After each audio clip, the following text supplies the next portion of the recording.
नमस्कार, मी जगदीश देशमुख. जय महाराष्ट्रमध्ये आपल्या सगळ्यांचं स्वागत. दिवसभरातील सर्व महत्त्वाच्या बातम्या पाहूया. सुरुवातीलाच बातमी आहे नसरापूर प्रकरणी.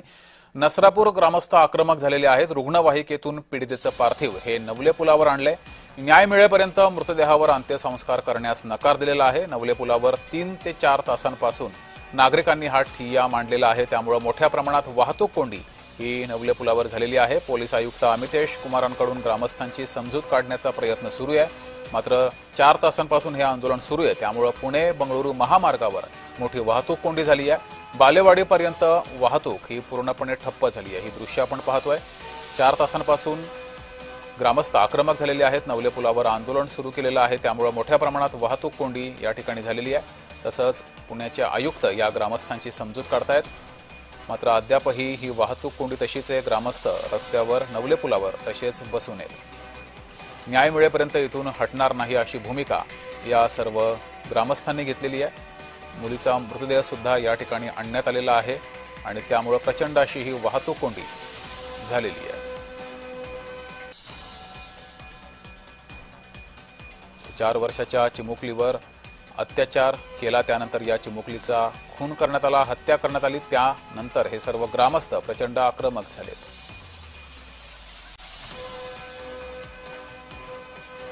पुणे बंगळुरू महामार्गावर ही दृश्य आपण पाहतोय.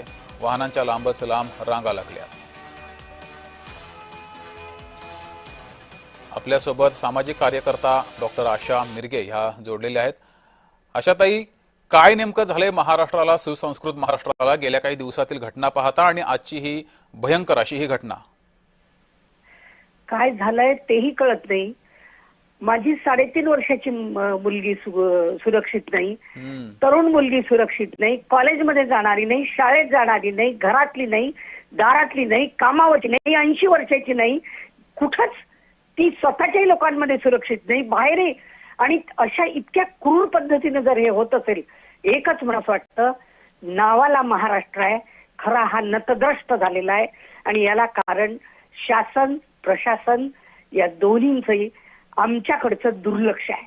24/7 सगळ्यांचा सन्मान ठेवून, मला कोणालाही नाव ठेवायचं नाही, पण 24/7 राजकारण करणारी राजकारणी मंडळी, सतत असणारी इलेक्शन, त्याच्यासाठी बाहेर जाणारी मंत्री संत्री, आणि त्यामुळे कुठल्याही डिपार्टमेंटच्या कुठल्याही व्यक्तीला काम करण्याची इच्छा नाही. तुम्ही मंत्रालयात जाऊन पहा, कोण सापडते तुम्हाला. एक अपॉइंटमेंट मागून पहा, तुम्हाला कळेल. आणि यामुळे ब्युरोक्रॅट्स मोकाट. मात्र आशाताई, हा जो आता या प्रकरणातील नसरापूर प्रकरणातील आरोपी आहे तो 2 गुन्ह्यांमध्ये शिक्षा भोगून आलेला आहे आणि त्यांनी हा 3रा गुन्हा केलेला आहे. काय नेमकं चुकतंय आपल्या कायद्याचं? कायद्याचं हे चुकतंय की आपण बोटचेपी भूमिका त्या आरोप्यांबद्दल घेतोय. आणि मागच्या वर्षभरातलं, जर फक्त मागच्या वर्षभरातलं सांगते तुम्हाला, वैष्णवी हगवणेपासून तर आत्ताच्या कालच्या नाशिकच्या खरातपर्यंत, इगतपुरीच्या 7 वर्षाच्या त्या शाळेतल्या आश्रमशाळेतल्या मुलीपर्यंत, तर शिर्डीच्या 11 वर्षाच्या जिच्या अंगावर ऍसिड टाकलं, त्या काय झालं त्या आरोप्यांचं? काय करतोय आपण? काय त्यांच्याबद्दलची काय भूमिका आहे?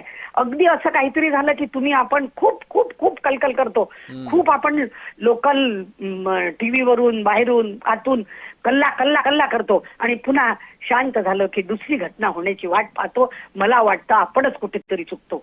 आज या लोकांनी जी भूमिका घेतली आहे आणि इतक्या सुंदर शांतपणे बसले आहेत, ते कुठलीही कायदा हाती न घेता ते त्यांचा एल्गार, त्यांची एकी, त्यांचा विरोध आणि त्यांचं मागणं मांडत आहेत.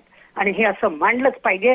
अशा पद्धतीची एकी दाखवत चारी बाजूनी रान उठवल्याशिवाय आता हा महिलांवरचा अत्याचार कमी होणार नाही. जो माणूस ऑलरेडी इतका मोठा गुन्हेगार आहे, त्याच्यावर नको बाहेरचं, मुंबईच्या गृहमंत्रालयातल्या गृहमंत्र्यांनी लक्ष द्यावं असं नाही म्हणत. Local police Patil, local sarpanch, local राजकारणी, लोकल लोकप्रतिनिधी काय करत होते त्या गावातले?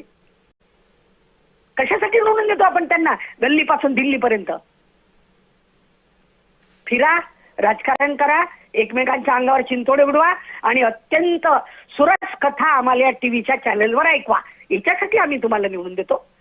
आमचं संरक्षण करा, आमच्या गरजा पहा, आमच्याकडे येणाऱ्या लहानग्यांच्या नजरा पहा.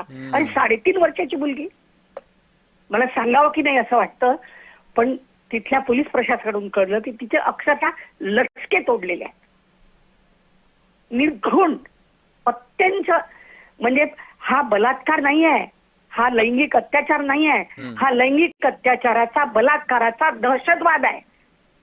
महिलांनो, मुलींनो, बाहेर निघताय, खेळताय, बागडताय, हसताय, शिकताय, पैसे कमावताय, कॉन्फिडन्स वाढवताय, खबरदार.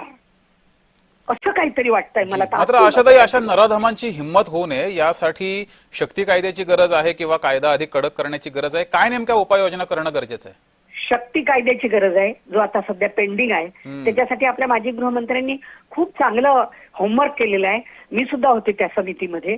खूप सध्या महाराष्ट्रातल्या एनजीओजला घेऊन, त्यांचे इनपुट घेऊन अतिशय सुंदर त्याचा मसुदा बनवलाय माननीय माजी गृहमंत्र्यांनी. तो पेंडिंग आहे, तो केला पाहिजे. आणि जे टोटल पोक्सो असेल, ठीक आहे, लहान म्हणजे महिलांचे विषयक जे सगळे कायदे आहेत, नक्कीच तर कायदा ही अधिक कडक करण्याची गरज आहे. आशाताई, वेळेची मर्यादा आहे त्यामुळे थांबवते. मात्र धन्यवाद तुम्ही दिलेल्या प्रतिक्रियेबद्दल. आपल्यासोबत मंत्री अदिती तटकरे सुद्धा जोडलेले आहेत. अदिती, काय नेमकं झालंय महाराष्ट्राला असा प्रश्न पडावा? सुसंस्कृत महाराष्ट्रामध्ये नेमकं काय चाललंय? आणि सगळ्यात भयंकर असं आहे की जो आरोपी आहे 2 गुन्ह्यांमध्ये आज जाऊन शिक्षा भोगून आलेला आहे आणि तो 3रा गुन्हा करतोय. नेमकं कुठे सरकार कमी पडतंय, प्रशासन कमी पडतंय?